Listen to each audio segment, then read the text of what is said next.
Hi, Sacred Signs and Symbols. I wrote that book several years ago, and we receive and can receive a lot of messages, a lot of signs and symbols, synchronicities from our loved ones on the other side, from spirit, divine presence, divine beings. And it can come in all different ways. When it comes to receiving signs from our loved ones on the other side, some of the most common signs are things like birds showing up at the window, or the same bird that we see kind of perched outside, um, whether we're driving in a car or um, outside our home, in our yard.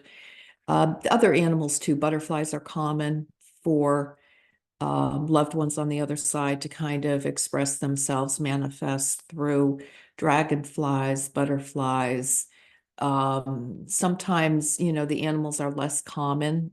They could be things I've had loved ones on the other side talk about squirrels, having squirrels that kind of, sit and stare at us, or other kind of common animals, deer, or other, even sometimes cats that show up at the door, which, want to live with us. And we have never seen them in the yard or neighborhood, and they just kind of arrive.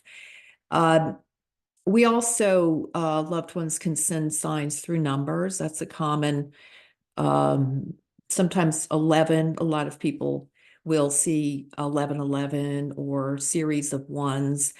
That tends to come in more through higher angelic or divine presence. However, our loved ones can also send those numbers and other numbers as well, double digit numbers, two twos, three threes, or a sequence of numbers, 256, or a series of eight, six threes, or whatever that might be, license plates or certain accounts that we have. I have accounts where my dental records and my doctor records and my license plate numbers, or things that commonly I see lots of sevens, sequences of sevens on mine.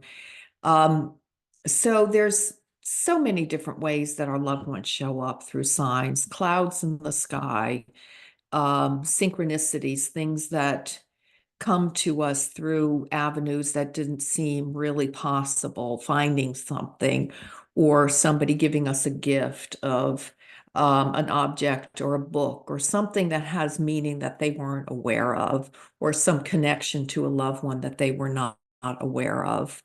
The signs that our loved ones use, we have to remember, though, are unique to them and they're unique to us. In other words, we can't always look it up in a book or online and see the meaning of it because it's personal. It's something that a sign that maybe no one else has had that experience having that sign. And it doesn't make it less real or less viable or, untrue or imagination because others haven't experienced that kind of sign, or it's less common. I always would like to tell people, my students, and through the books, is not to become too attached to the meanings that you find written down to understand it. Now, that can be very helpful. It can lead us in the right direction. But essentially, it's really important to make a sign a personal communication, a personal gift between you and the sender, whether that's a loved one on the other side, or divine presence, or angels, or even a power animal, whatever that might be. And it's not always essential we know who that is. Now, sometimes we do know, it's very intuitively clear, or we have that feeling. And I would ask you all to trust that more, to when a sign comes in, instead of doubting it and trying to figure it out and getting into your head with it and trying to fully understand it, and then ask, is this real? Is it not? If I can't find it, maybe it didn't really happen. Um, trust it and go to your heart, not your head. Try to get out of your head and out of the sense that you've got to understand it because it has some particular message and meaning. Not always. If that comes to us, if we give it space and not try to figure it out too quickly, if we give it the space to kind of let it gel within us, if there is a message, it'll come. We'll hear it, we'll know it, we'll feel it, we'll have a sense of it. But that has to come in through our heart, through our intuitive senses, and it has to make sense to us. It doesn't matter what anybody else says. It makes sense to our heart, to our being, to our presence, because we can feel that connection.